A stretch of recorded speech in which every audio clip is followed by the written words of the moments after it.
Yeah. Hello, Peter. Hello. Good. Good. Can you hear me okay? I can. Am I Yeah. coming through? Good. Yeah, you are. Perfect, perfect. I love what it Great. says there, mindfulness of being. Ah. I'm on that Zoom one. I'm like, okay. Yes, I have a course called Mindfulness of Being, and this is my Zoom Ah, one for that. I could change it to Peter Russell if you want, but no, no, no, no, that's absolutely fine. So I've been looking at your website. And so amongst other things, you're on the faculty of the Institute of Noetic Sciences. yep, You have connections to the Findhorn Foundation, yep, and you're president of Science and Non-Duality. yes. Amongst other things. And you're quite a prolific author. You've written an awful lot of books, and you are really known, I guess, or how I came to know you is because of your many talks on consciousness. Yes, good. Yeah, Yes. And yes. so I don't know where you want to begin, but um, I suppose for me, when I was training in transpersonal psychotherapy a long time ago, lots of people were talking about the non-dual, and I Right. didn't really understand it. And whenever I saw anybody talking about it, I kind of understood it conceptually, uh, Mhm, but couldn't really get it. And I actually liked the way, because you're very down to earth and you use a lot of humor. And mhm. I like the way that you described the non-dual, which made it far more accessible for me. So I wondered perhaps if we could kind of start there. So Yep, so what do we mean by non-dual? right. Okay. Yeah, I mean, the word is bandied around so much these days, I think, with a Yeah. lot of misunderstanding of what it's really about. I mean, people think it just means oneness. We're all one, all one human race, or, we've got to get beyond distinctions of male, female, that sort of thing. And that's all true, but that's not what non-duality is about. It's not just saying we're all one. It's actually subtly different. I mean, it comes from the Sanskrit advaita. It's a direct translation of the word in Sanskrit advaita, which means not two. I often say if they'd meant one, they'd have said one, but not Mm, two. My interpretation is not just two. There is duality. Duality is real, and there's an underlying unity. And there's two senses of this in the traditional Indian thinking. One is it comes up in the Upanishads, some of the earliest writings on non-duality, probably the earliest writings on non-duality that exist, going back about 2,500 years ago. And in one of the Upanishads, the Chandogya Upanishad, this teacher who sent his son off to school, and his son comes back, years later, having learned everything about whatever they learned then, mathematics, astrology, herbal medicine, whatever it is. And he says, did they teach you, great. He said, but did they teach you about that by which all things are known? And he said, no, no, what's that? And so he starts going into all these analogies. And one of them, the one I like, he says, you see these two pots made of clay. He said, they are different pots. They are really different pots. There's not the same. They're different pots. That is, the duality is real. And they are all made of clay. There's an underlying unity. So they all come from the same clay and they're different pots.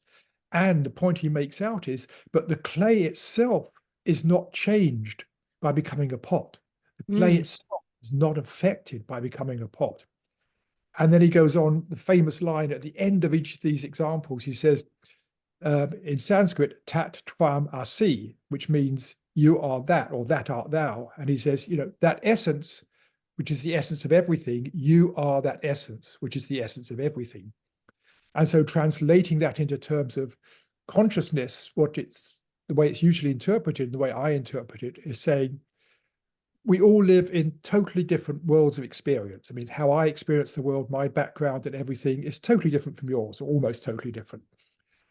And in that difference, there is an underlying oneness in that we are all conscious, that I know what it means to be a conscious being. I don't know what it means to be you as a conscious being, but I know what it means to be a conscious being. It's that sense of I am, that deep sense of I am, which never really changes. And that's the essence it's pointing to, that essence of our own consciousness. And that never changes. That feeling of what it means when I say I am, that sense of I-ness, that deep sense of just being aware, what it feels like to be aware. I suggest is exactly what it feels like for you when you say, "Ah, yes, I am aware." Beyond all our individual differences, beyond all that, that sense of being aware is exactly the same, and it doesn't change. That sense of being aware doesn't change in itself when it becomes you or when it becomes my experience. So that's the way I interpreted it. That's the essence of non-duality. And the second meaning of it, which is related, is really saying there is an underlying self that is always there, that is different from the personal self. That we each have a personal self, which is, you know, my sense of who I am, which is derived from my life, my history, what I do, even what I've written, that sort of thing. Mm. That's my personal sense of identity. And deeper than that, beyond all that, is that sense of just beingness, that sense of I am, which again never changes. That sense of I am is always there, whatever my experience happens to be in the moment. So, Yeah. so that's how I understand non-duality. Yeah, well, that makes it, as I said, so much more accessible. Because back in the day when I first came across this, forgive me, I'm trying to find who their names were, but it was such a long time ago. But the way it was kind of spoken about was that there is no, for instance, Lucinda personality here. So the name Lucinda doesn't mean anything. But it gets to a point where you can't really have a conversation because our language is all about I am and Yeah, me. And so that, but that was my introduction to it. And I just thought, hold on a minute, this just doesn't make sense right, of the humanness. right, Yeah. exactly. And that's why it's, you know, that's why I stress it isn't saying we're all one. It's saying, yes, there is diversity, there is humanness. And that's very, very real. And so it doesn't mean to me that we can't start using the word I in a personal sense. And that you'll find this, I think, with any of the great teachers, except for some who get into very strange language, you know, confusions or stuff. I still use the word I. You know, I refers to me, this individual, Peter Russell, what I think and feel. And you use the word I for Lucinda. That's all very real. It doesn't get rid of any of that. That's all very real. And it's saying there's something deeper, which we're not aware of. And it's encouraging us to become aware of that, to become aware of that deeper underlying sense of self. And the more we do that, the better our individual lives will be, because we're beginning to get in touch with a deeper sense of who we are, rather than being driven by the sort of the ego mind, which is so concerned about how do people see me, what's up, what am I doing, what's important, what's going to make me happy. It allows us to step back and be less controlled by that ego mind. So Mm. that's why it's not just an intellectual idea, it's actually it has a value in terms of encouraging us to get to know that deeper level of being. Yes. So it's both and not either or. And Absolutely. yeah. And oh, where to go? You spoke about the Who Am I Yeah. meditations, Yeah. which again I experienced years ago. Very powerful, sitting with another, and all the other is doing is asking you who are you? Who are Right. you? Yeah. Um, and so of course we go through our labels. I'm Lucinda, I'm a psychotherapist, I'm a mum, etc., etc. We go through all of those labels until we get to the point where there are no more labels. And I think at one point I was kind of hysterically laughing, and at another point I was crying, because it's really interesting. You get very quickly to that point where, well, who am I beyond all of those labels? Right. Yeah. Yeah. Yeah. Yeah, So, that's a powerful process. I haven't done it in the intense way. I've done it in, you know, short bouts of that. But I know people have done it, you know, where they do a workshop for several days doing that, and yeah. really can lead to that breakthrough. You just ultimately you just let go of all those ideas you've had of who you are.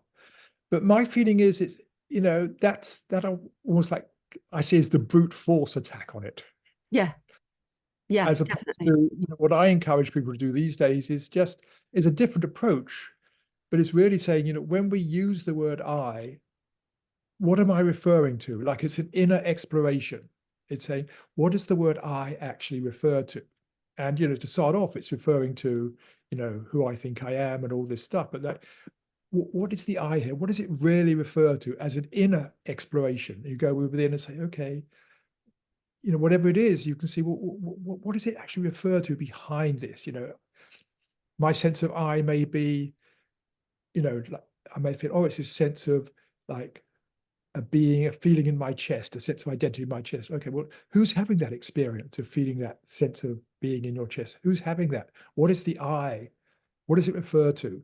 And you just drop back into something which is actually not even good to put in words, because as soon as you put it in words, it becomes another object. I am this. And it's Mm, really saying, what is the I that is experiencing this? And that is a personal recognition we come to, which is, I think for most people, it's like, it's this.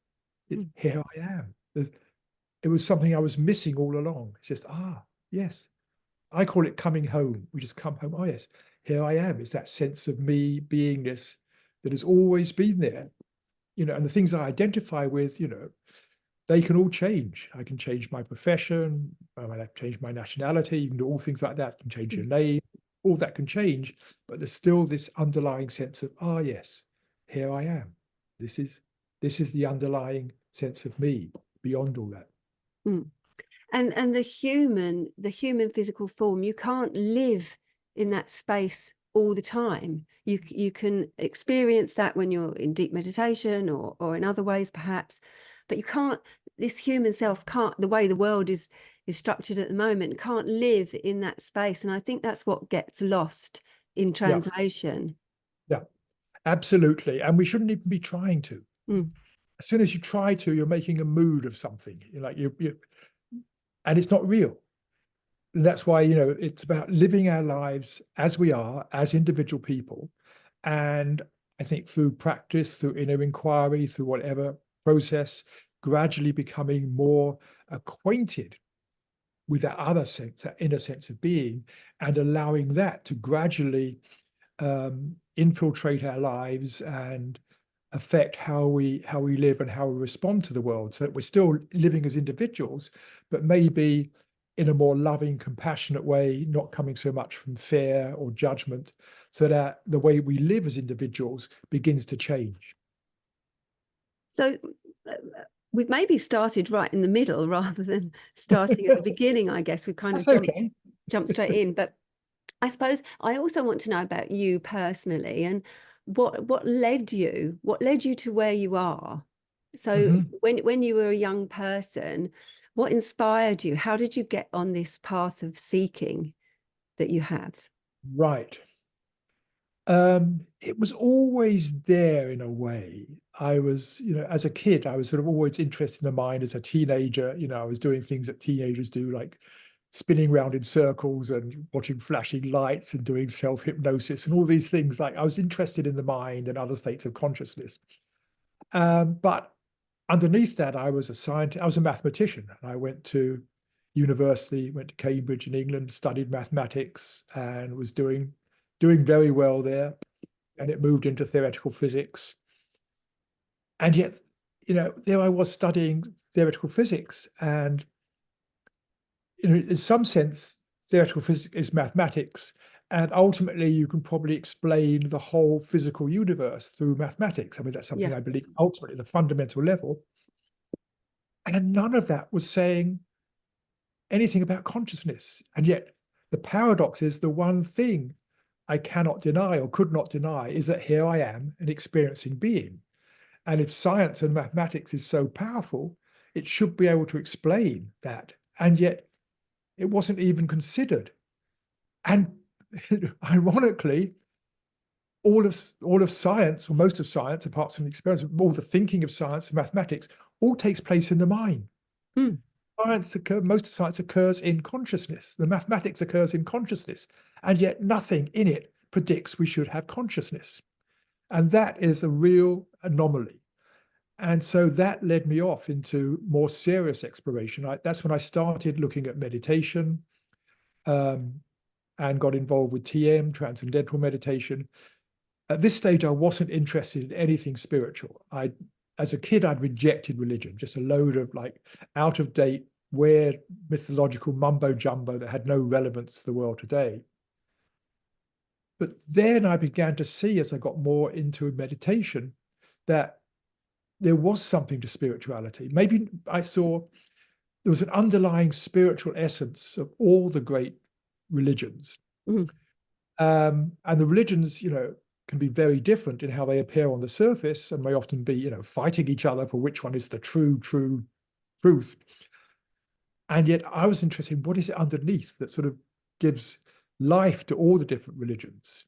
And I saw that was again to do with consciousness, and put it very simply, how we all get trapped in, you say, very limited, self-centered, materialistic ways of thinking and being, and that stops us using our full potential and gets in the way of us being sort of the loving, compassionate, caring beings we could be.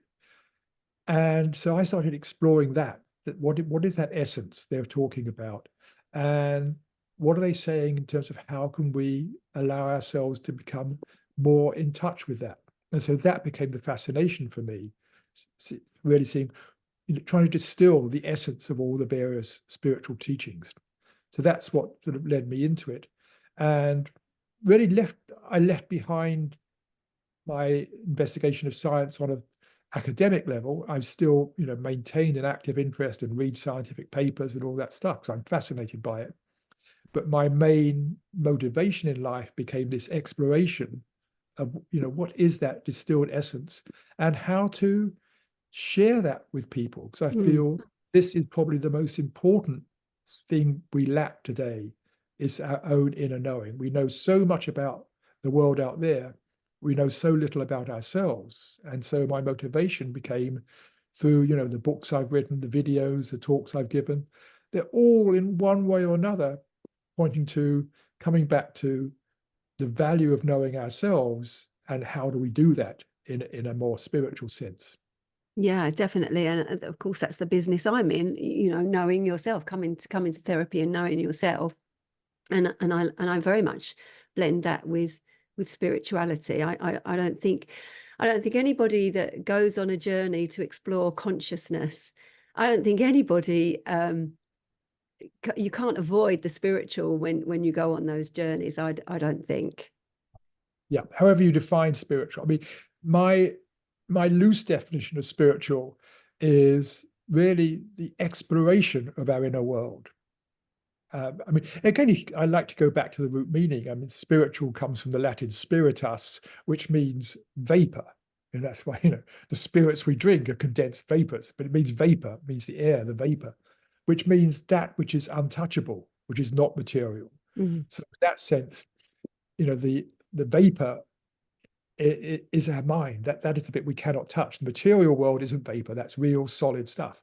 The immaterial world is the spiritual world, that which we cannot touch or see in the physical world, but which is real. So it's actually the exploration of our inner world in the most neutral sense. And then you get various, systems of thought around that as to what that is. But in the most neutral sense, that's how I see it. Is mind the same or different from spirit or soul as far as you're concerned? Do you see those as different or do you see those as the same? Uh, okay, how I see it. Well, first of all, there's two uses of the word mind. The first one, sort of the everyday use, which means sort of logical thinking. Yeah. That's mental. We're thinking about reasons. That sort of mind. I use mind more in the sense I call it mind with a big M, which is the totality of what I'm experiencing at the moment. So it's not only my thoughts and things, but it's like what I'm seeing, listening to you. All of this is all appearing in my mind. So it's the totality of my experience, which is different from consciousness itself. So I see consciousness as what is always there. Whatever appears in the mind consciousness, the ability to be aware, is always there. It's like consciousness is the space within which experience appears. So consciousness is the space in which my totality of my mind appears. So mind, I could say, is the content of my experience in any given moment. Consciousness is what it appears in, if that makes sense. Yes, entirely. Yes. And so then soul, I don't find a use for the word soul myself. I think, again, this is just my view. I think a lot of people, they look at this sense of self, this feeling of being, an individual, and they feel there's something here that's a real individual. There's a real Peter Russellness to all this. That's my soul. I think, what we've been talking about earlier in terms of non-duality is saying, no, that's just another individual aspect. There's something deeper than that, our sense of beingness. And so I don't use the word soul myself. It doesn't have a relevance for me in my life. Not to say, for other people it's, fine, but just for me. And I say, in the word spirit is that underlying sense of exploring, that underlying sense of being, who we are. That's what spirit is. So if we think about death, the death of the physical, Yeah. what's your view then of what happens after the death of the physical? First of all, I think no one knows. Lots of people think they know. And there's lots of different theories, hypotheses, belief systems. My own leaning, and I say, I may be totally surprised, but it comes to it's like, oh, wow. My own leaning is that our individuality dissolves, and we dissolve back into that sort of just that pure consciousness before it took on the form of Peter Russell mind. So it's like, an analogy that's often used, it's like a drop of water being reabsorbed into the ocean. Now, what that's like, I've no idea. I think our individual sense of, my personal sense of Peter Russellness, which has all been derived from this life, Yes. all that's been derived from this life will dissolve. What remains, I really don't know. I shall see. Another criticism, actually, of the transpersonal approach of my therapy as a kind of collector. I mean, the transpersonal psychotherapy embodies so much and so many different theorists. But one of the criticisms is that it doesn't recognize evil necessarily, because we're always looking at someone's potential, or how somebody can self-actualize, and we're always looking at growth, and we're looking even at suffering as the experience that brings forth new potential. So what can I ask you then, how does evil fit into your paradigm? Right.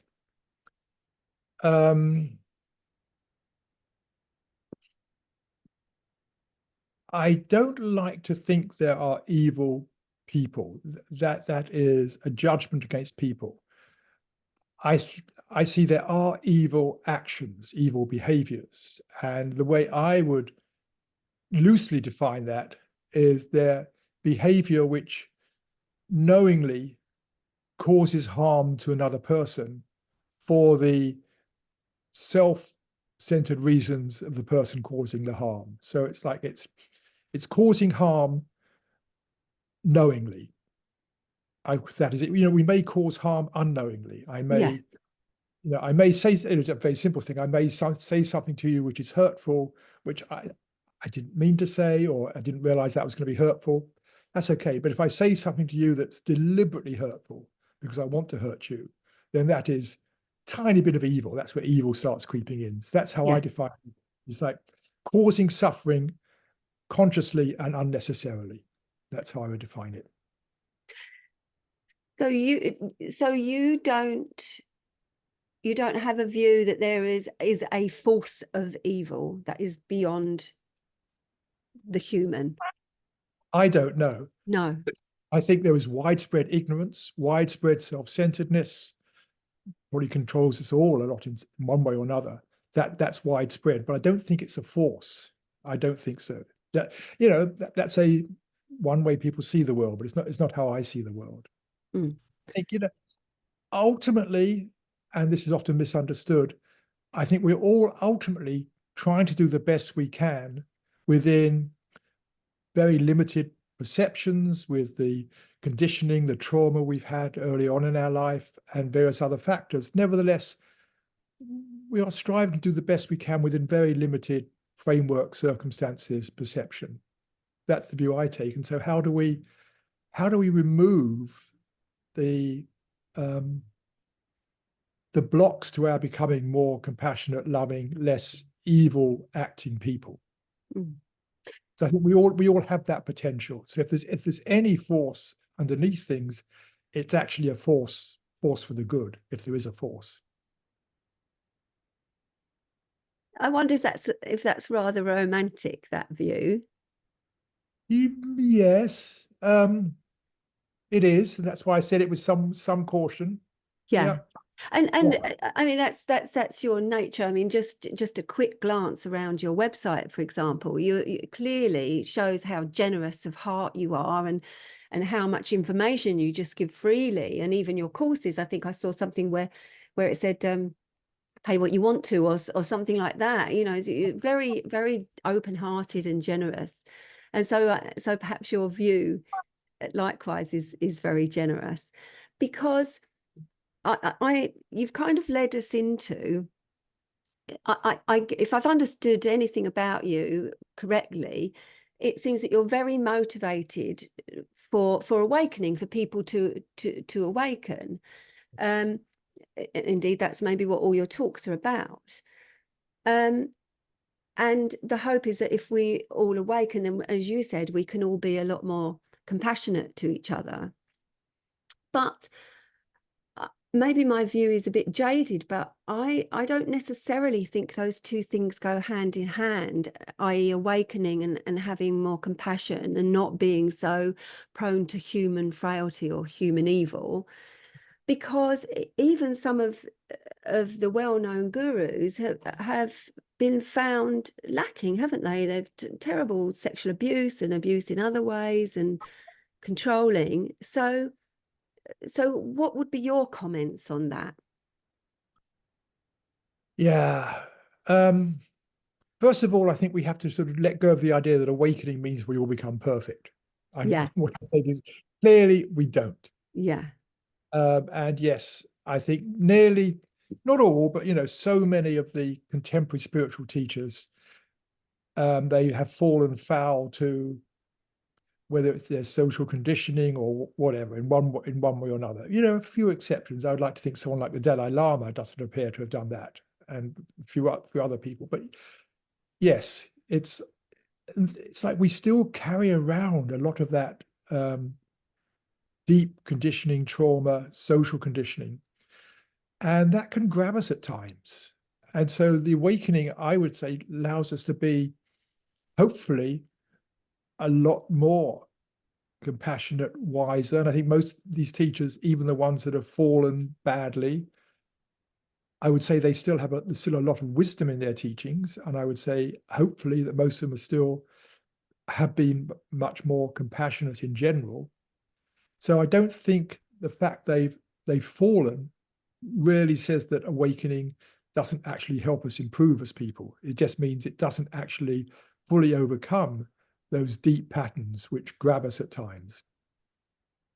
yeah. I suppose it brings me back to the idea of power, because even if your intention is to share your spiritual knowledge, not you personally, but a guru, their intention is to share their spiritual knowledge or their insights, there is that humanness, isn't there? If lots of people are looking to you for your wisdom, the ego it can get very inflated, can't it? And it can't manage the power, and that's the failing of our human form. And I guess in some cases that's what happens. Yeah, yeah. I mean, I look at myself in this respect. I feel I have something useful to offer, and I feel I have something useful to offer, that what I have is important, that, the ego is involved there. Mm. So I can't say, the work I'm doing is totally devoid of ego. It comes from a place of caring, I think. And yeah, and if you say, if someone criticizes my ideas or something, my ego might get hurt. It's still there. It's still operating. So Does it so I still? Does it still in actuality? If yes, yeah, it yeah, does, even yeah, now. yeah. And I am not fully awakened. Let's just make this absolutely clear. Period. I am not a fully awakened being. So I have my faults. I fall, Yeah. and the ego is operating, and I have tasted enough of how it feels, what it's like in awakening in various moments in my life, to know that this is really valuable. And I want to help other people have these experiences, because I know in my own life how important that's been and how good that is. And so I want to help other people experience that. Yeah.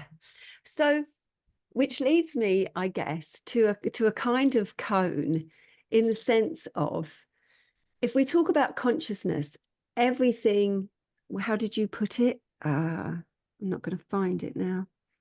But you said something about everything appears in consciousness. It's just an experience that's appearing in consciousness.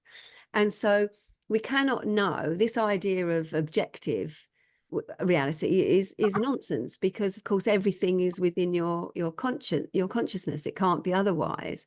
So we can't, what you were saying is, we can't actually know the essence of the thing itself, because it appears in consciousness. So so does anything exist outside of what's in my awareness now? My view again is yes, very definitely, but what it is nothing like what we think it is. Hmm. It does exist, but it doesn't exist the way we think it does. So, I mean, an example I often use is, I'm seeing green out there. There isn't actually green light. There's light of a certain frequency, whatever that means. Again, that's just a concept, which hits the eye, which sets off certain um, cones in the eye, which send electrical signals down the nerve fibers. They aren't green signals. There's no green there.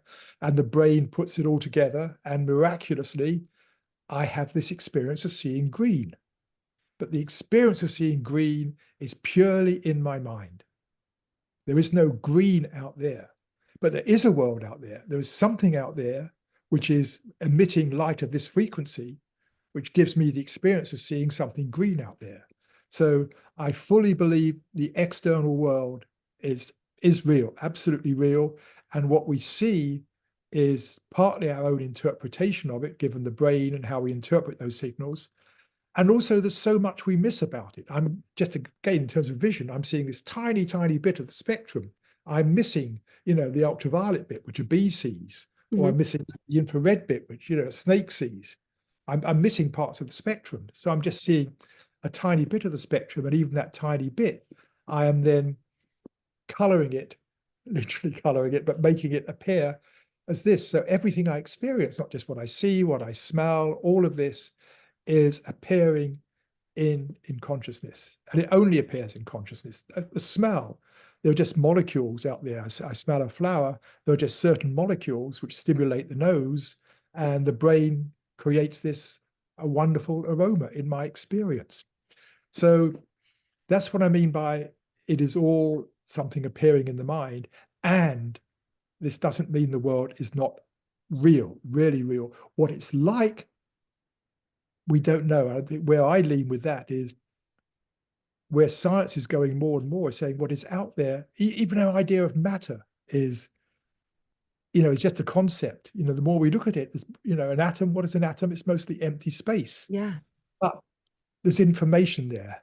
An atom is information about location, about electrical charge. It's about various things. It's about mass. There's information there. So I see ultimately the world out there is a field of incredibly complex information interacting with itself.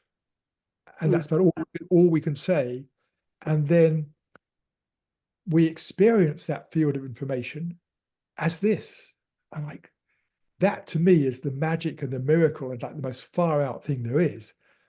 It's this, all of this is information appearing in my consciousness. It's like, wow, this is how the brain takes that information and creates this incredible three-dimensional surround sound, touchy feeling experience of the information. It's like, oh, wow, that is the most incredible part of it all.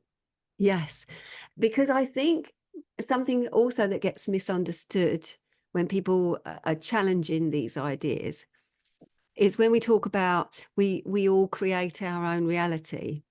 Yeah. And then people say, well, you know, but if I run in front of that car, I'm going to be dead, or if I jump off that building, I'm going to be dead. So they can't understand, you know, it doesn't mean that we're not subject to those physical laws because we're in the physical form on a physical plane. Right. Yeah, absolutely. Yes, we have to. That's the real world we live in. Yeah. Yeah. I mean, I think that's an overextension of the idea we create our own reality. I mean, first of all, there's the sense in which I've just described it. We create our own experience of reality. We Yes. create our own experience of reality. And there may be ways in which we do create our reality. I mean, I know from my own experience, you know, how I think in some ways I don't fully understand affects how the world is. You know, I notice, you know, synchronicity disappearing, you know, when I Yes. which is magic. And I know, I sense there is some way in which I do affect the reality. It's not that I create it, but I do affect it. And it's like almost like what I hold in consciousness can somehow, in ways I don't at all understand, but nobody does, somehow steer the world in certain ways. I remember a quote I really liked from it was an Anglican bishop about 200 years ago. I forget his name now. He said, "When I pray, coincidences happen. When I don't pray, they don't." And that seemed to be just, you know, summarizing it in those religious terms, but something about how my consciousness is somehow affects the way the world is. Yeah, That synchronicity, which I think, you know, most of us have experienced this in our lives in one way or another. You know, definitely. I want to meet this, I want this sort of information. I want this information. I walk into a bookstore and I'm drawn to this book and I pick it out and it's like, yeah, that's what I need. Yeah. So you've led me very nicely into something else I wanted to ask you about. So on the subject of synchronicity, my experience is that the more you take notice of synchronicity, then the more you notice it, the more it happens. But from your point of view, you were talking about deep meditation and meditating for a long time over many years. And of course, then these I don't know what you would call them, let's say, for want of a better word, psychic experiences happen. And from, I think, your view might be that they're distractions in a way, those kind of psychic experiences, and you shouldn't be involved in them in and of themselves just because they're so fascinating and intriguing. So what would you say about that? What is there a purpose to synchronicity? Is there a purpose to psychic experiences that can develop when you're regularly meditating, etc.? Yeah. Okay. Several things here. I don't think they're just distractions. They tend to be things that really help us. And so, I mean, my general view is here, you know, it's like if there's when I experience some synchronicity, and I do a lot, it's like, first of all, is not to say, oh, how on earth did that happen? But to say, wow, there's something going on in the universe that I know nothing about. This is a sign there is much more to the cosmos than my little materialistic understanding knows about. And in fact, Jung, who coined the term synchronicity, said they are acausal. It's an acausal connecting principle. Acausal meaning without cause. Mm. And so the point is, we shouldn't try to explain them, but there's a connection which happens on another level. So it's like if I, you know, the simple example is, you know, the phone rings and I know exactly who it is who's ringing. I pick up the phone and there they are without any reason. Yeah. one mind can go, now, how did that happen? What was happening? Were they emitting electromagnetic brain waves that I picked up? What was going on? You know, that sort of stuff. I would say, forget that. It's just like, wow, go, wow, that is amazing how this happens. Um, and in terms of, go back to what you're saying about psychic phenomena in general. I want to connect in with what you're asking about that. Well, I'm making the assumption that you come from a very kind of Eastern view, if you like. And I mean, I'm really oversimplifying it, but I would say the more Western view is to get caught up in those things, you know, to want to be psychic, to want to be able to read people or know the future or whatever. But it's my understanding that you know, spiritual gurus would say, well, no, that's a distraction from Yeah. really the purpose of meditation Yeah. and seeking enlightenment, I guess. Yeah. Yeah. Yeah. Yeah. Yeah. Yes, I agree there. It's like as soon as you start seeking these things, it's like it's almost a form, I call it spiritual materialism. You know, ordinary materialism is like, if I just got this new job or this new thing, this new car, whatever it is, this new jacket or whatever, I would be so much happier. And it's like spiritual materialism is if I just got more psychic, or I just got this, or I could do this, or if I just got enlightened, I'd be so much happier. It's like, again, we're chasing something. And really, to me, the essence of awakening is realizing deep down, I'm completely okay without all this. Deep down, I don't need a new jacket in order to be happy. Deep down, I don't need to become psychic in order to be happy. That the happiness is there. It's actually veiled, it's covered up by all the wanting, the things we think we ought to have. That is actually, that's sort of the irony again, keeping us away from being content and happy is our thinking there is something that is going to make us content and happy. Mm. So that underlies a lot of, the wanting enlightenment. It's like, it may be a nice, you may think life would be better if I had it, but as soon as you start wanting it and start trying to make it happen, I think you're going in the opposite direction. In terms of, you know, synchronicity, I remember what, my teacher, when I was doing TM, Maharishi, used to say about it. And I found this really fascinating because I haven't heard another teacher say this. Others may have done, but I haven't heard it. He was talking about synchronicity, and the way he explained it, he said, when you meditate, because you're, in his terms, transcending, you're going beyond the thinking mind, you're going beyond the ego mind, and it's the ego mind that gets in the way of so much in the world. It is so much of what's going wrong or where we make mistakes comes out of egoic thinking. So by stepping beyond the ego mind, you're actually supporting nature in the most fundamental way possible. I mean, there's lots of ways we can support nature by doing things in the environment, whatever, in society. But by stepping beyond the ego, you're actually dealing with the root cause of so much of what goes wrong. So you're supporting nature in the most fundamental way. And then he says, and nature returns the favor. Like nature returns the favor by supporting you. It's like, wow. And that's the way it seems. I mean, I notice, when I'm on a meditation retreat, or when I come off a meditation retreat, when I'll be doing a lot of meditation, when I'm feeling really calm, centered, still in my own life, it's like it's magic. Everything seems to be happening Yeah. just wonderfully. And yet, if I'm stressed and worried and anxious, it doesn't happen. So it really does seem to be a reflection of my own consciousness. The more still and centered in that, what I talk about being home, the more I'm in that space, the more the universe just magically unfolds before me. So, there does seem to be that connection that the world seems, it supports me. Yes, and most synchronicities are things which actually are supporting us in some way or another. I take the analogy of the book dropping off the shelf, not dropping off, but, catching our attention.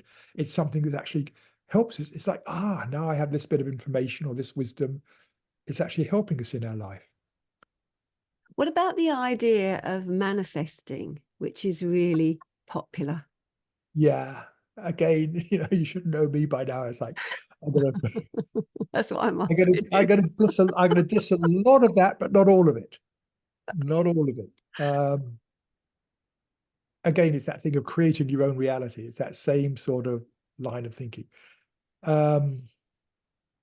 You know, people say, "Oh, this happened to me. I got in that car accident. I must have manifested it." I would say, "No, no, no. You happen to be in a situation where a car hit you. Period. Bang." You know, yes, if you'd chosen a different way to go to work that day, it might have been different. But so I don't go along with that very sort of, I call it superficial idea of manifesting things. Hope you won't be too upset by that, but that's how I am. No, no, yeah. However,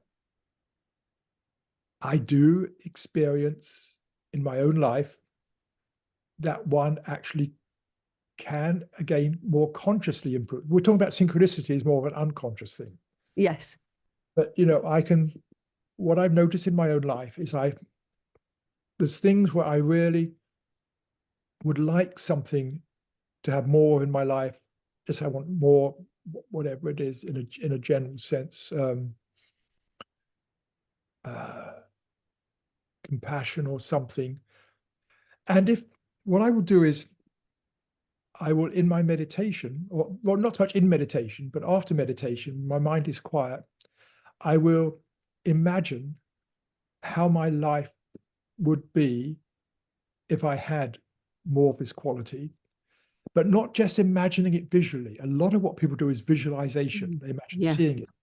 I imagine it feeling wise. The If I had, experience of, what does it feel like? What yeah. does it feel like? How will I feel if I had this in my life? How will I actually feel? And to get in touch with the actual feeling. And this is, I find, what gives it power. If I just imagine it, is not so powerful. If I actually begin to feel it, then things begin to shift, and it becomes for the feel. I mean, to give you, I mean, a very real example, which happened. This was many years ago, but it was I had a flat in London, which I was looking to rent out. And I had this visualization. This is the sort of person I would like to have, you know, to rent it to. And this is how I would like them to feel about the place. This is how I'd like to feel about them. This is how I'd like them to be treating the place, etc. I just set these sort of ideas of how the perfect tenant would be. And then each day did that and just felt into how I would feel when I found this person. And for the next 7 days, a coincidence happened every single day that just led me to, after 1 week, finding the perfect person. And it was like, each day it was like, and I was doing this with my partner at the time, and we just sat back each day, like, isn't that amazing? And the next day we do the same practice, and more would unfold. So yes, I believe it works, and I believe it's the power of feeling into what you want that really makes that happen. And there's some intention there as well. There's intention, and I always, and this again, I know many people recommend this. I always finish with this, something of the lines, "May this be for the good and Yeah. well-being of all concerned." So that it's not abusing it, but may this be for the good and well-being of all concerned. Yeah. Yeah. Okay. So coming back a moment to maths and physics and quantum physics, Yes, how does how does the many worlds theory fit into your view, or doesn't it? it doesn't. It doesn't. I'm fascinated by it. I mean, there's 4 different theories, 4 different many worlds theories, and I'm fascinated by each of them and the mathematics. And some of them I think are really weird. Others I think, well, that's interesting. But they're all concepts. They're ideas about how the universe might be, and there's no one settled at any particular one, if indeed there is one. And it's basically irrelevant to how I live my life. You know, here I am in this world. There may be other worlds, but in this world, this is the world I live in. And what can I do to, you know, become a better human being in this world? So it interests me, and it's irrelevant to my day-to-day life and my work in terms of how can I, you know, free my own consciousness from some of the traps it gets into. So tell me a little bit about the Institute of Noetic Sciences. So for people that haven't heard of that, tell me what's that about? How are you involved in that? Right. The Institute of Noetic Sciences was founded, sure, where are we now? 60 years ago? How's my counting going? 50 years ago. 50, 50 years ago. Yeah.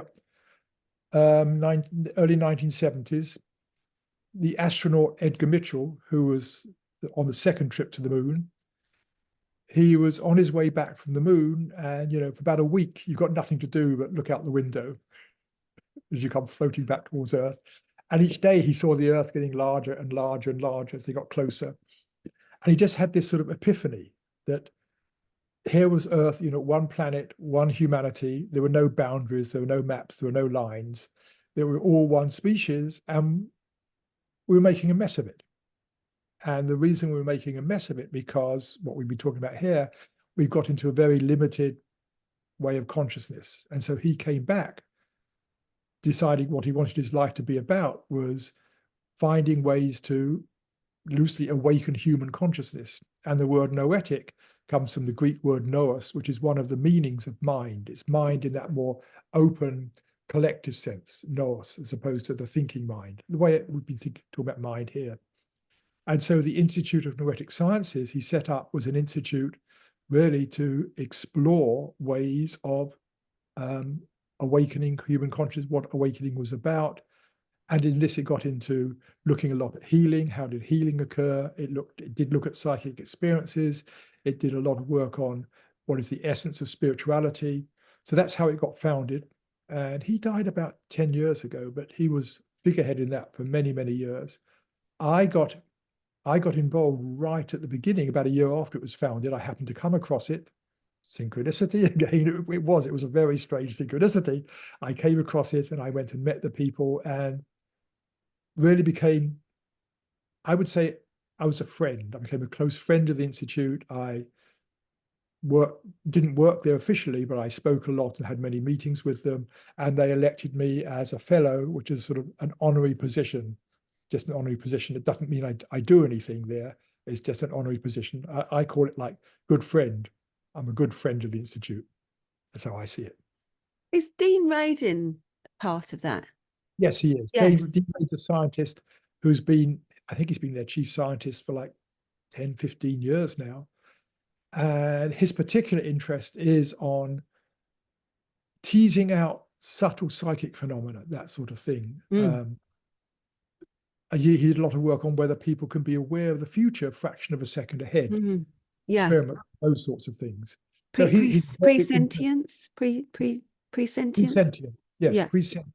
Just knowing something, not looking at can you predict the future next week, but like looking at various things, doing experiments where does the brain waves, looking at the brain waves, do they show something happening a bit before, that they actually teasing out whether one can know the future a little tiny bit ahead.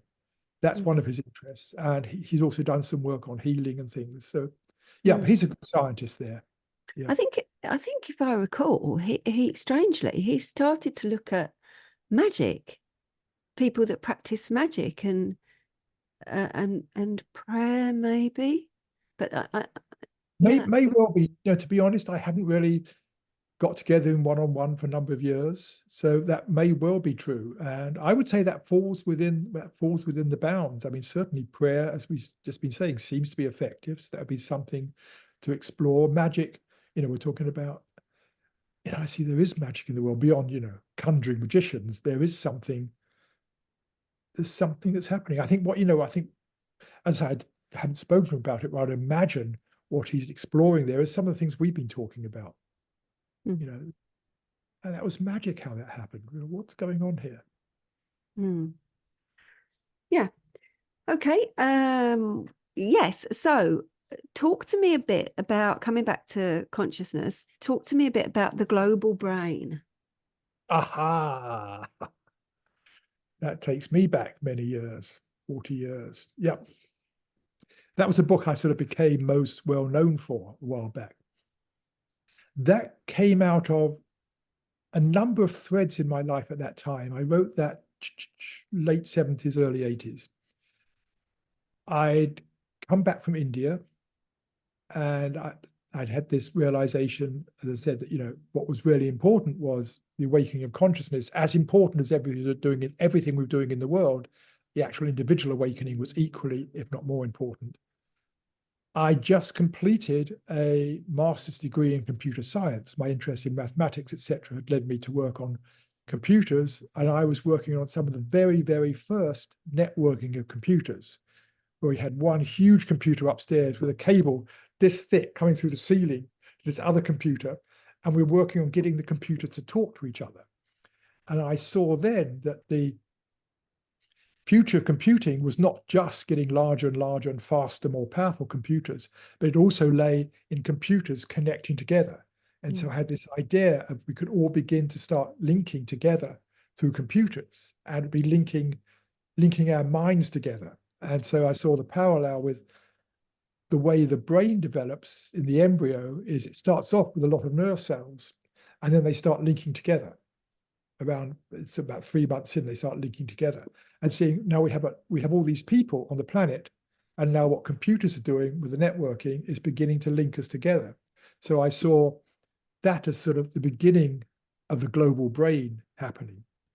And now here we are 40 years later, and with AI and things, it's almost like we're having a global mind. We've got so interlinked. We now have this collective body of knowledge, which we're accessing through artificial intelligence. And it's like, wow, this is where it's got to. The global brain now is almost like waking up. And at the same time, I was heavily influenced by Jim Lovelock, the scientist who came up with the idea of Gaia, the Gaia hypothesis, which said basically that the whole of the Earth's organisms function together as one living system. Tropical rainforest, maybe, doing what we might call the action of the liver or something. Different, you can draw parallels. And I said, what are human beings doing here? Because we're this upstart on the planet. We haven't been here very long, just a few million years. The rainforests have been around a lot longer. What are we doing here? What are we good at? And it struck me again, the one thing we are good at, other creatures don't do. Where we better other creatures generally is information. We are the creatures that share information. We are the information processors of the planet. So that again was part of it. That's where we fit in. We are like the brain of the planet, as opposed to the lungs or the liver or whatever. And I'd also been reading Teilhard de Chardin, the Jesuit priest who wrote The Future of Man. And he was talking about the noosphere, again, coming from that same Greek word, nous, the noosphere meaning a sort of collective consciousness of humanity. We'd been through what he called the geosphere, which was the birth of the Earth. We'd been through the biosphere, the birth of the biosystem. We're now going into the noosphere, which is like this collective consciousness. And so it was those 4 things that came together. And so the global brain was really about bringing those things together and looking at where we were going and seeing that in order for this global brain that was going to emerge, which now is emerging, in order for it to be a sane rather than insane global brain, again, we needed to have this shift in consciousness was really going to be important in the whole thing. Do you think that's happening, shifting consciousness? Yes, there's a cautious yes. Yes, it is happening. And there's the momentum of the insanity is also pretty strong. So it's like I see the 2 things sort of going on together, and it's almost like which is going to not win, but which is going to become more dominant. Is the insanity, the materialism, the egocentricity going to drown out, the effects of awakening consciousness, or will the awakening consciousness begin to shine through? I think the awakening of consciousness, one thing we don't see is its exponential growth. I've always been interested in exponential growth, which is growth which goes faster and faster and faster. And if we just look at, everyone's looking at it in terms of technology and things. If you look at it in terms of just the interest in the subject we're talking about, just say generally the awakening of consciousness. When I first got interested in this way back in the late 60s, there was hardly any books on it. It was a very rare thing. I wanted to do a PhD on it. My professor in psychology wouldn't let me. It was too weird. I couldn't do anything on consciousness. Now, any small town has numerous bookstores, or not numerous, but bookstores on it. There's videos. You can find courses all over the internet. Yoga has taken off. Meditation is now respected. When I was first teaching meditation in corporations, they made me promise never to tell anybody what I was doing. So they didn't want the word to get out. They were interested in meditation. Now corporations are so proud. They say, we teach meditation to our executives, like they're proud of it. So that's how fast things are changing, and it's growing faster and faster because the more people that get involved in it, like, I read stuff, other people, I go on courses, I input stuff that affects me, my own practice, my own experience. There's more stuff for me to share. You read that, you talk about it. We're all the time cross-fertilizing. And when you have that cross-fertilization, you always get exponential growth. So I see that there's an exponentially growing interest in what we're talking about, the awakening of consciousness. And with that, trading with an exponential awakening. How we actually measure that, I don't know. But I would say that's a matter of not just faith, but the more we do explore these realms, the more people who are actually practicing meditation, the better that's going to be for the world. And I see that as just increasing exponentially. How it's all going to turn out, I don't know. What I do know is any prediction about the future always almost tends to be wrong. Yes. Okay. Well, two flies in the ointment for me. Okay. Not with your position or anything that you've said, but just some thoughts. So if we come back to, I liked what you said. So what are we? What are human beings? We're the brain. We're good at sharing information, but information in and of itself isn't necessarily it doesn't do anything, does it? And I sometimes think that that's where we've gone wrong, because we have access now to so much information, but that's not necessarily knowledge, and that's not necessarily wisdom. So it's what are you going to do with that information? I think is the issue for me. Yeah. And kind of connected with that, I think it is great that, as you say, for me, it was the early 80s I started coming into this kind of a world. And I agree that there were very few places you could go and talk about such things. And now, even people I work with who aren't particularly interested have heard a lot about these subjects that we're discussing. But I worry in that do things become diluted? Do things lose their meaning? Do things lose their, my word, sacredness in the sharing of knowledge? For things to be so freely available, does something get lost? I don't know. That would be my worry. Yeah, I think it can do. I think it can do.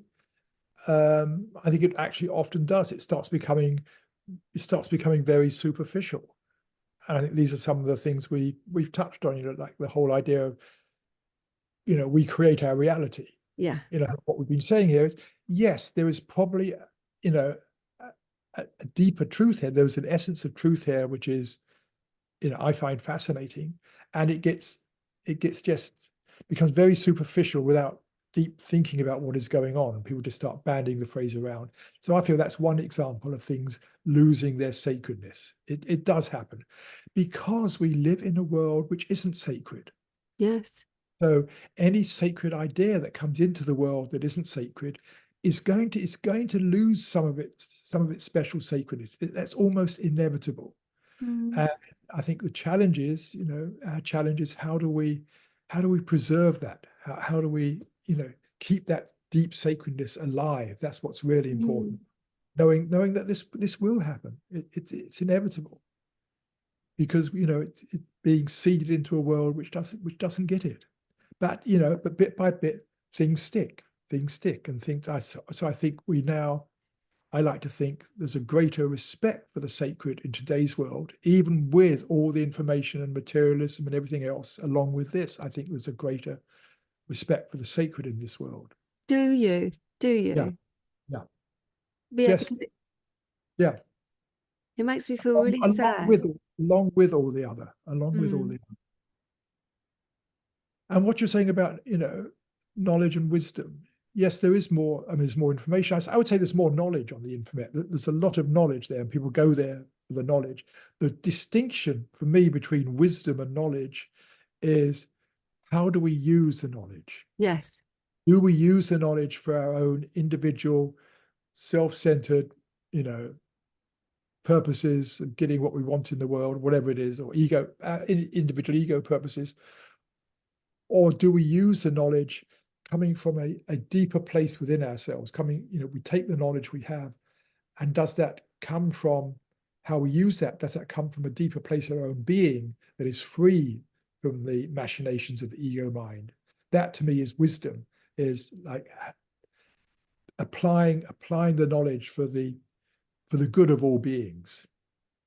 Do you have any opinion on education and the state of education now? Do you have an opinion on, do you see that being different from years ago? I don't think it's different, and this is the problem.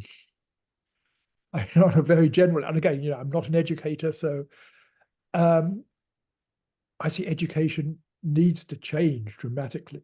I mean, what we've been talking about is generally not included in education. The sort of thing around, the role of, how can we become more compassionate, less egotistical human beings? That's not this. It's about training people for skills, whatever it is, jobs, giving them basic understanding of subjects, which may actually not be so relevant for the world we're in today.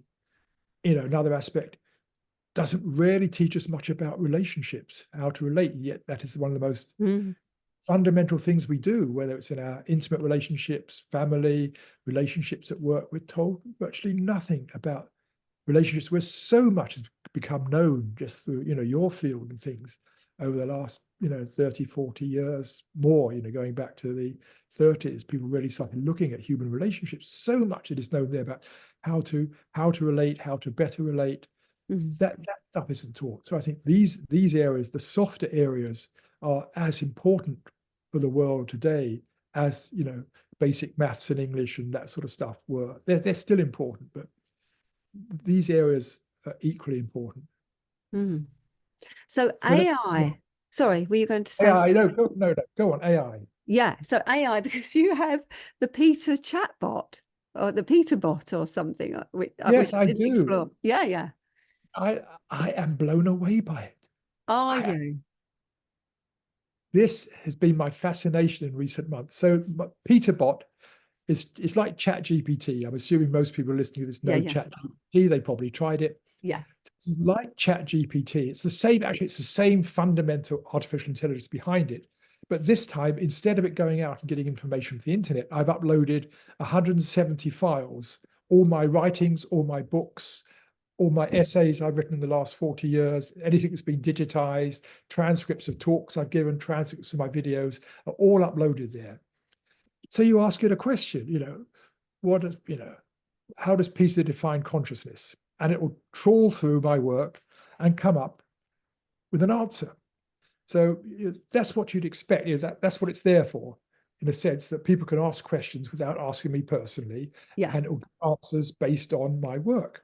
But what blows me away is the quality of its answers are better than I would ever give.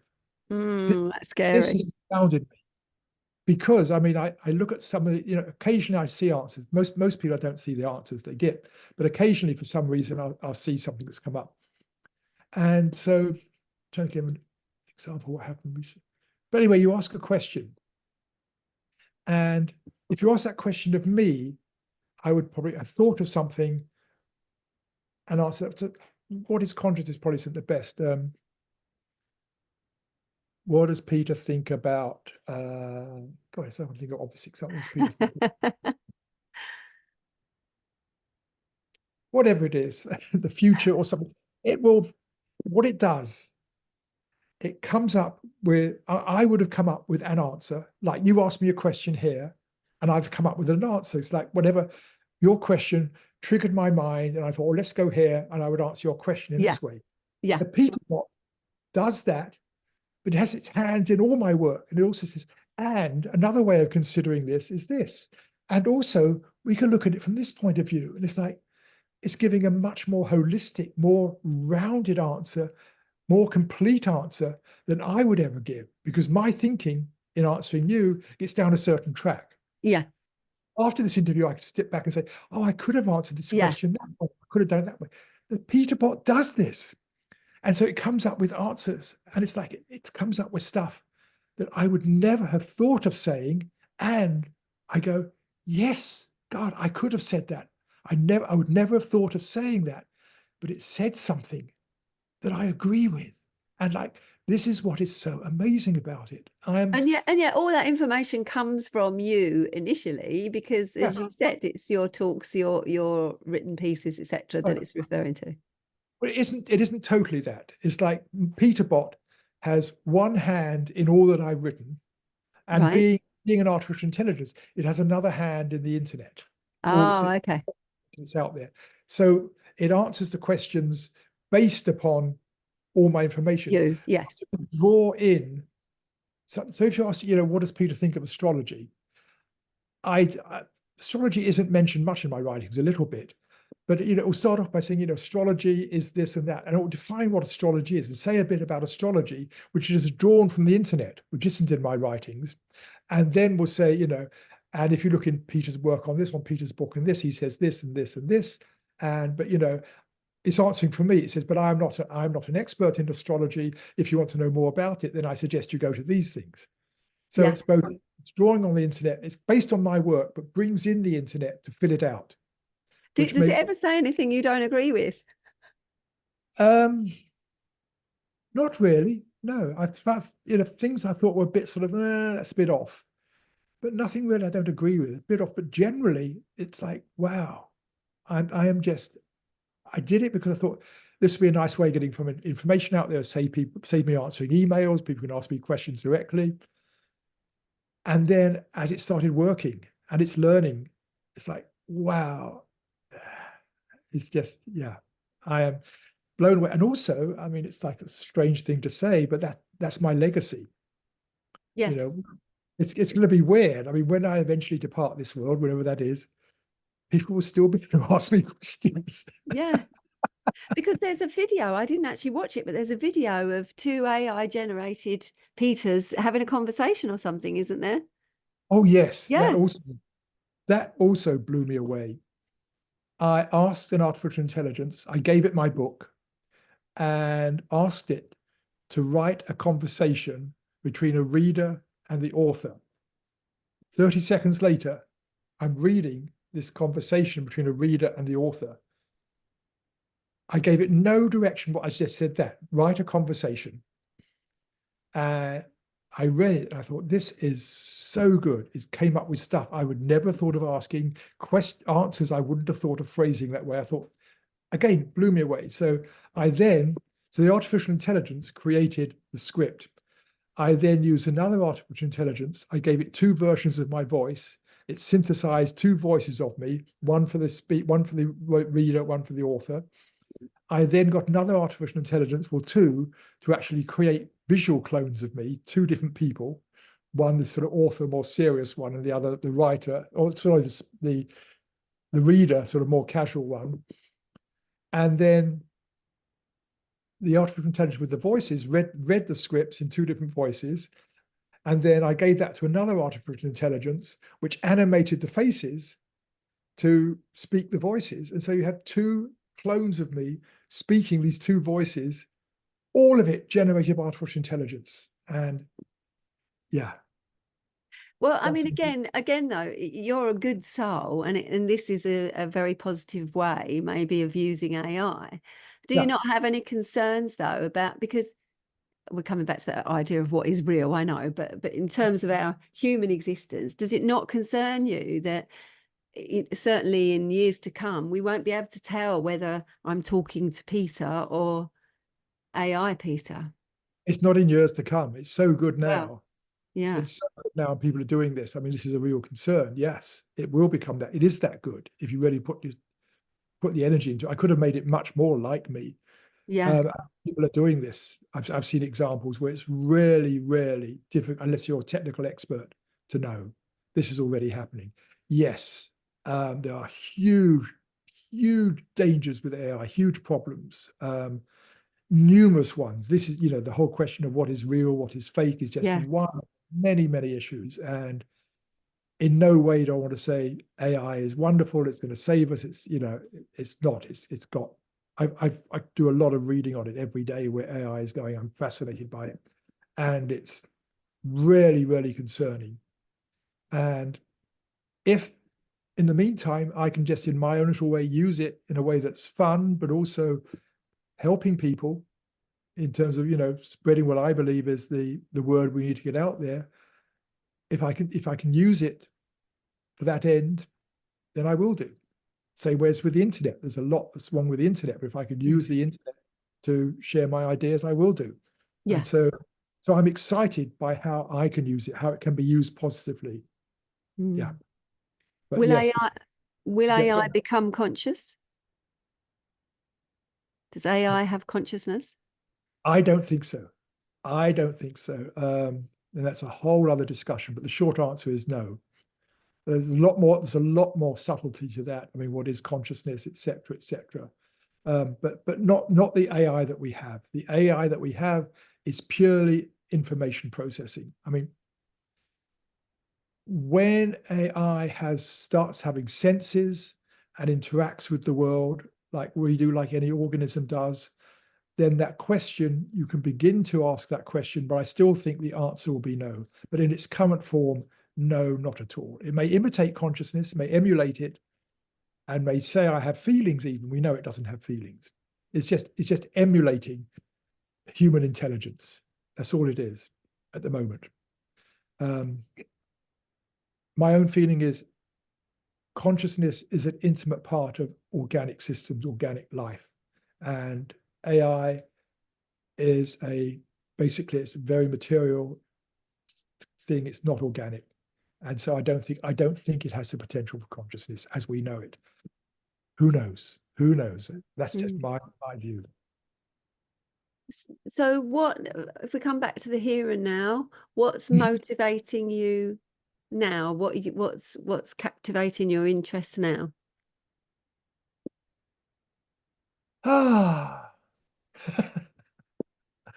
Right now, today, I wrote a piece on synchronicity in my life many, well, not many years ago, 8 years ago. And I'm just about to start rewriting that and producing, I think, a small booklet on how it's called Gratitude for Life. It's a small book on just gratitude for what life has given me and the synchronicities that have unfolded in my life. So that's, if you ask today what's exciting me, it's that. More generally,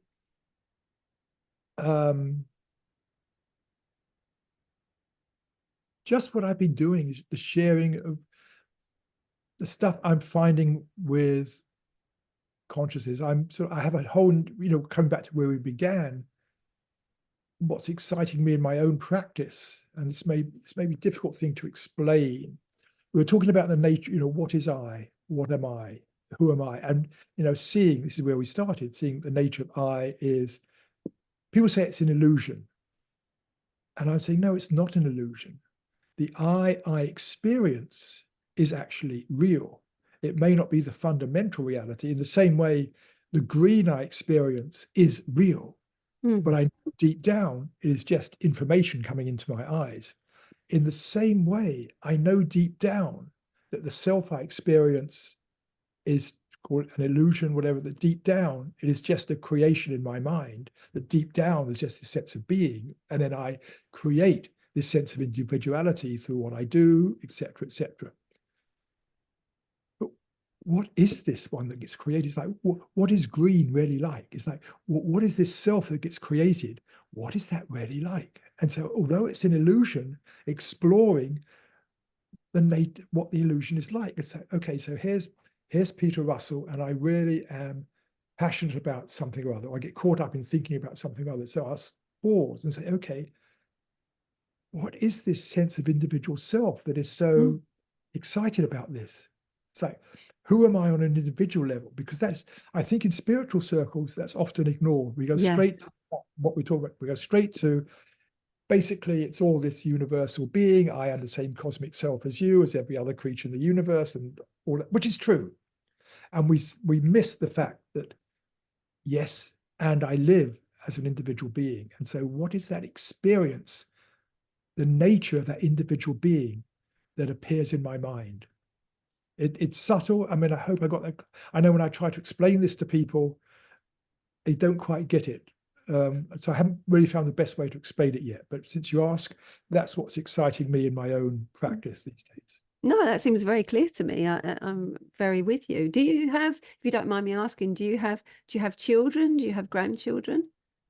Don't have children, so no grandchildren. No, it's somehow passed me by. I nearly did. I know I've missed a lot by not having had that experience in my life. And if I had, I probably wouldn't be where I am now. My life would have taken a different path. Where I am now, I am very happy. I'm content. So that's the way my life has turned out. And I'm not saying, oh my God, I wish I'd had children. I know I've missed a lot, but no, I don't. Hmm. I asked you just because I thought if you did have children or grandchildren, I was just interested in whether they share your views, because that can be a difficult thing, can't it? It could well do. I have two brothers who don't share my views. They think I'm a little weird. But they put up, yeah, oh, that's Pete. He's living in America. He does these, he writes these books and like, Why, how did you come to live in America? Why did you leave England? wasn't not a simple, well, a simple question. I started coming to America, well, in the 70s, but I started coming a lot in the 80s. That was when The Global Brain was published, and I became pretty well known here for The Global Brain. I was being invited to do book tours and speak at conferences. And so I was coming over here probably 3 or 4 times a year for 6 weeks or so at a time, and gradually found that a lot of the people I wanted to interact with were here in America, particularly in the Bay Area where I live now, the San Francisco Bay Area. It's like when I came to America, and in LA in those times as well, and in New York, like, oh, there are so many people here I really get nourished by, want to interact with, learn from, who are speaking the same language as me, we're in the same field. And that just gradually grew. And so I got myself a base in San Francisco.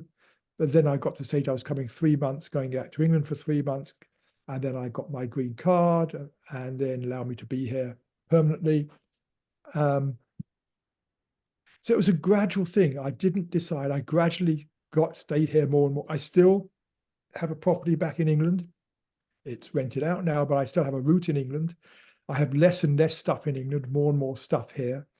So I never upped and said, okay, I'm going to move to England, move to America and leave England. I never did. I've still got one foot in England. I got like 1/10 of my foot is in England. The other is in America. This is where I've ended up, just as a matter of preferring to be here. But I still, when I go back to England, my heart is in England. I would say my heart is in England because that's where I grew up. I love it.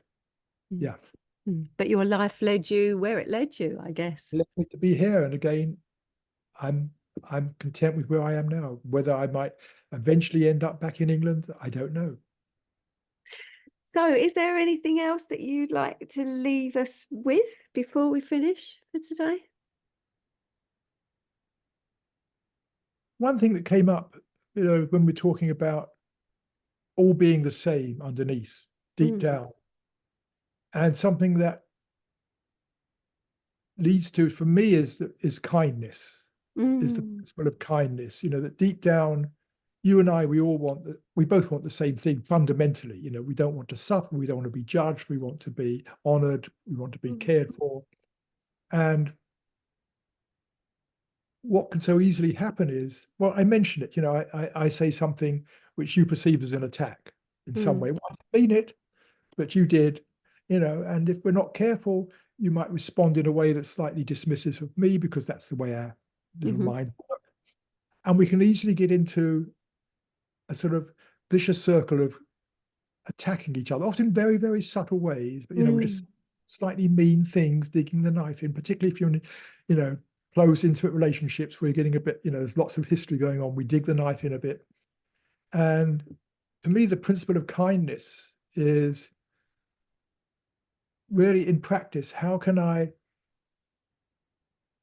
interact with you? How can I say this or behave, whatever it is, in such a way that on receiving it, you feel loved and cared for. Even if, it's some criticism I want to make, or whatever it is. How can I say this in such a way that you don't feel attacked? You feel honored, respected, and appreciated. And I know when I do that in relationships, it makes so much difference. Mm. And it's really the golden rule in every spiritual tradition, is treat others as you would like to be treated.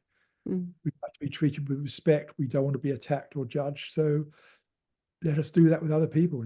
As much as we can, treat them with respect, knowing that deep down, they're like us, each of us, and just really want the same thing deep down.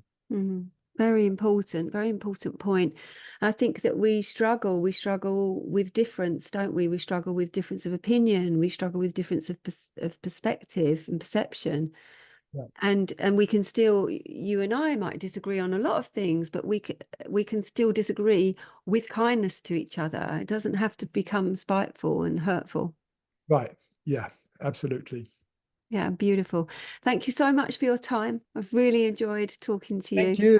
I've really enjoyed it too. Thank you. And there we have it, the wonderful soul that is Peter Russell. I hope you enjoyed our conversation. And as always, if you like what I do, then please like and subscribe. And more importantly, I do love to hear your stories of the non-ordinary, the esoteric, the spiritual, and just about your everyday struggles. So please do contact me, talkingtealeaves99@gmail.com. And remember, always make time for tea. See you next week.